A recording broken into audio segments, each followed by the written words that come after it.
Hello class 9th. Today this is the second part of second chapter of history.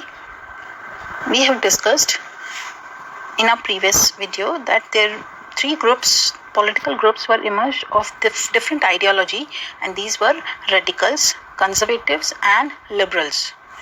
And after that we have discussed that industrial society, how industrial revolution occurred and how industrial society was developed, and they forced all the laborers a poor and miserable life. And after that the social change started to come, and liberals and radicals were the people, those who took this as a challenge to change the society. First of all, they only started thinking that healthy and healthy workforce should be there, educated workforce should be there, and they opposed the privileges of the aristocracy. Okay, and after that the nationalist also. Some nationalists, they were not conservatives, but they were of different ideology. So nationalists, liberals and radicals, these three groups wanted revolution to put an end to the government, okay, in Europe. And we have also read about that Giuseppe Mazzini, who was an Italian nationalist. He wrote many his books, and nationalists were inspired by his writings. Okay, now we'll talk about the coming of socialism to Europe. Socialism जो एक पूरा concept था वो Europe में कैसे आया, ठीक है। ऐसा तो है नहीं कि एकदम से कि ये आज की एक कोई डेट हम फिक्स कर सकते हैं कि इस डेट को सोशलिज्म आया, नहीं। ये पूरी एक प्रोसेस है जिसको आने में बहुत सारे साल लगे, बहुत ज़्यादा टाइम लगा। Okay, so we will discuss this.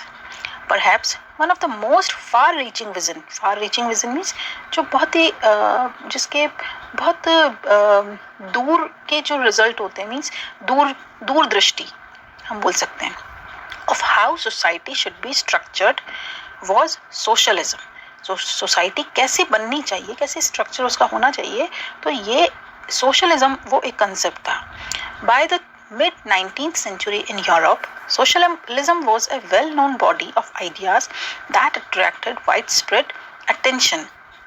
Socialists were against private property and saw it as the root of all social evils of the time. This line is very much important, children. Please underline it. Why they were against private property, and why they saw this private property as the root of all the social evils, है ना, कि यही जड़ है, जो social evils जो हैं जितनी भी, उनकी सबकी जड़ यही है और इसे हटाया जाना चाहिए। Individuals owned the property that gave employment, but the propertied were concerned only with the personal gain and not with the welfare of those who made the property productive. जैसे अभी हमने जो प्रीवियस वीडियो में discuss किया था कि जो industrial revolution Europe में हुआ, तो वहाँ पे मेन, विमेन और चिल्ड्रन वो काम कर रहे थे और बहुत पुअर कंडीशन थी उनके काम की, ठीक है। ना उनकी हाउसिंग फैसिलिटी थी, ना सैनिटेशन प्रॉपर था, ना उनकी वेजेस इनफ थी, है ना। बहुत कम वेजेस में बहुत लॉन्ग आवर्स के लिए वो काम कर रहे थे। तो जिन्होंने जो सारे प्रॉपर्टी जो सेक्शन था, मींस जिनके पास प्रॉपर्टी थी या जिनकी बड़ी बड़ी इंडस्ट्रीज थी, तो वो केवल अपने पर्सनल गेन के लिए काम कर रहे थे, ठीक है। और उन्होंने कभी भी उनके वेलफेयर, जो लेबर्स थे, उनके वेलफेयर के बारे में कभी नहीं सोचा, ठीक है। So if society as a whole rather than single individual controlled property, more attention would be paid to collective social interest. तो उन्होंने क्या कहा, अगर सोसाइटी एक एज अ होल वो अगर वो काम करे, है ना, rather than single individuals control property, मतलब जैसे आज अगर इंडस्ट्री है तो इंडस्ट्री का एक कोई जो ओनर है वो केवल और केवल टाटा है, या टाटा की ही पूरी फैमिली है जिसपे कि उस इंडस्ट्री का राइट है, तो ऐसा ना हो, है ना। हम यहाँ टाटा और बिरला के एग्जांपल इसीलिए लेते हैं क्योंकि हम इंडिया से बिलोंग करते हैं, तो हमें वो अच्छे से समझ में आएगा। बट यूरोप में कोई और था, तो उनका कंट्रोल ना हो उस प्रॉपर्टी पे, उस पर पूरी सोसाइटी का कंट्रोल हो। Okay, what was there ideology, that society as a whole rather than single individual controlled property. More attention would be paid to collective social interest. अगर उस प्रॉपर्टी पे, जैसे इंडस्ट्री पे केवल टाटा या बिरला का राइट ना हो, पूरी सोसाइटी का हो, तो उससे क्या होगा, जो सोशल इंटरेस्ट ज़्यादा होगा. Socialist wanted this change and campaigned for it. और उन्होंने इसके लिए पूरा एक कैंपेन चलाया. ठीक है, पूरा का पूरा मतलब बहुत ज़्यादा कैंपेन चलाया. मीन्स बहुत सारे जो भी सिटीजन्स थे वहाँ के, उनके सबके माइंड में उन्होंने ये इस आइडियोलॉजी को उन्होंने एक तरह से फिट किया और धीरे धीरे सब लोग उनके साथ होते चले गए. Okay, how could a society without property operate? What would be the basis of socialist society?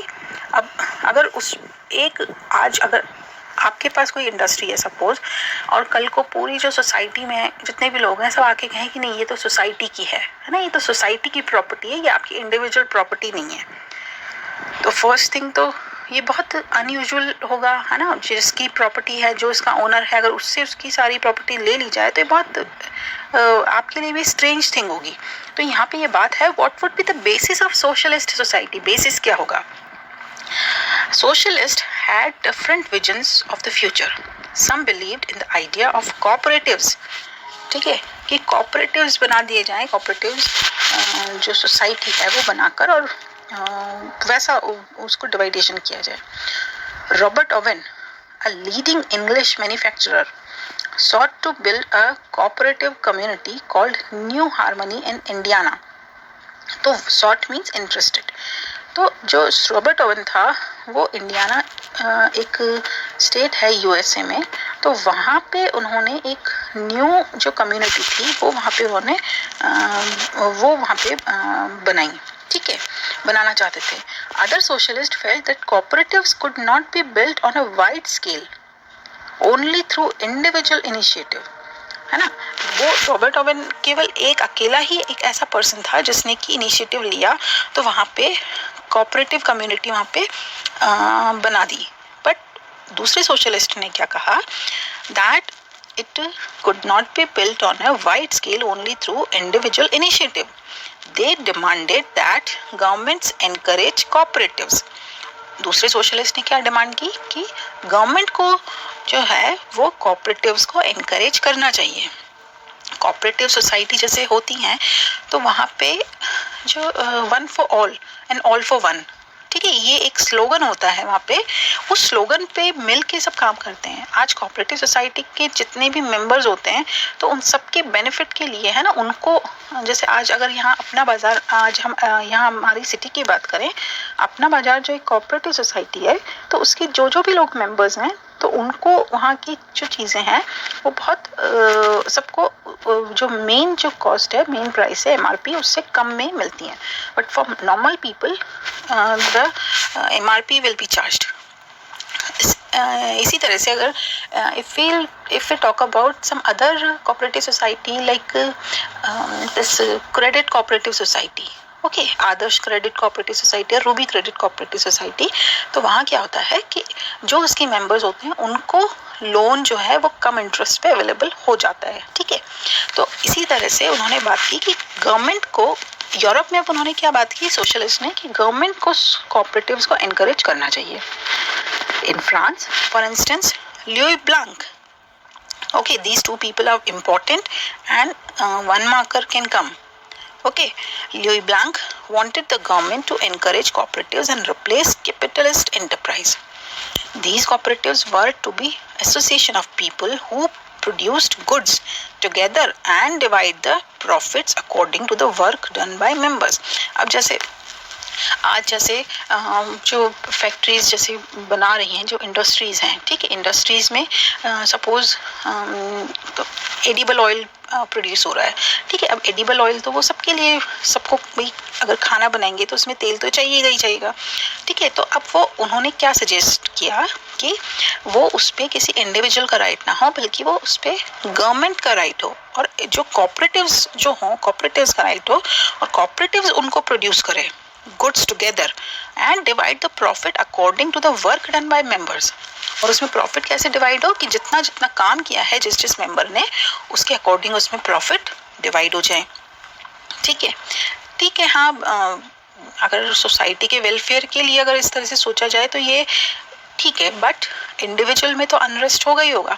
C suppose if means अगर इस तरह से आपको भी कहा जाए कि आपके सपोज आज एक क्लास के जितने भी पेरेंट्स हैं उनकी सबकी इनकम मिला के और सबको इक्वल उसमें डिवाइड कर दें, कोई भी रेडी नहीं होगा। ओके, ये generally this totally beyond this practical thing. Okay,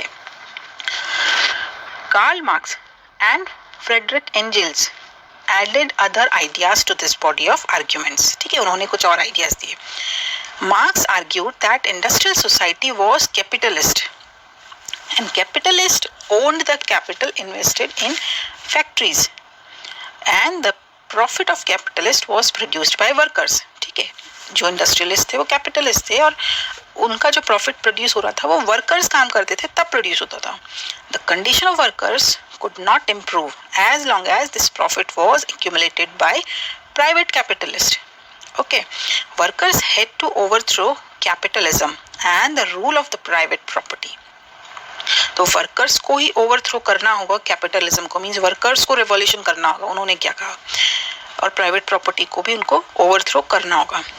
marks believed that to free themselves from capitalist exploitation, workers had to construct a radically socialist society where all property was socially controlled।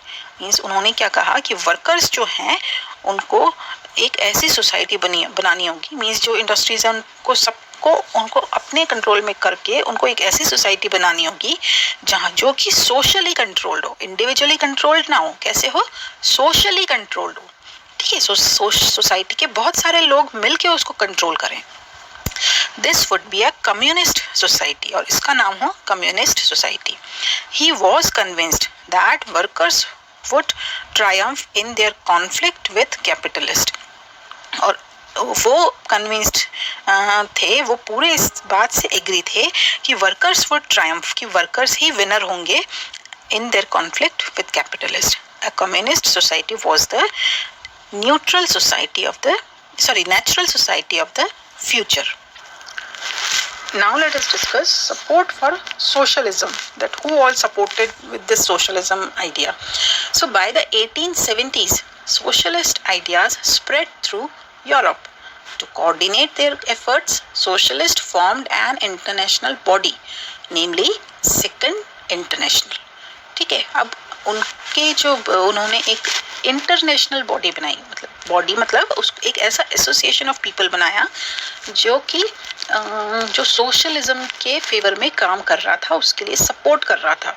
ठीक है, जैसे आज for example जैसे जो parents सारे fees के against थे, उन्होंने सबने अपना एक एसोसिएशन, पेरेंट्स एसोसिएशन, ठीक है, प्राइवेट स्कूल पेरेंट एसोसिएशन नाम से एक एसोसिएशन बना लिया, एक बॉडी बना ली। ठीक है, तो इसी तरह से उन्होंने भी जो है एक इंटरनेशनल बॉडी बनाई। इंटरनेशनल बॉडी मीन्स जिसमें कि एक ही कंट्री नहीं और दूसरी कंट्रीज के भी वहाँ पे मेंबर थे। Workers in England and Germany began forming associations to fight for better living and working conditions। ठीक है, इंग्लैंड और जर्मनी में भी एसोसिएशन बनने लग गई। They set up funds to help members in times of distress and demanded a reduction of working hours and right to vote। अब सब जगह इंग्लैंड में, जर्मनी में, रशिया में, सब जगह यहाँ पे वर्कर्स आवाज़ उठाने लग गए और डिमांड करने लग गए कि रिडक्शन ऑफ वर्किंग आवर्स हों। लॉन्ग वर्किंग आवर्स थे वो रिड्यूस किए जाएं। ठीक है, 8 घंटे ही तो काम कर सकता है, पहले they used to work for 12 hours और generally 13-14 hours. So they all started demanding their rights।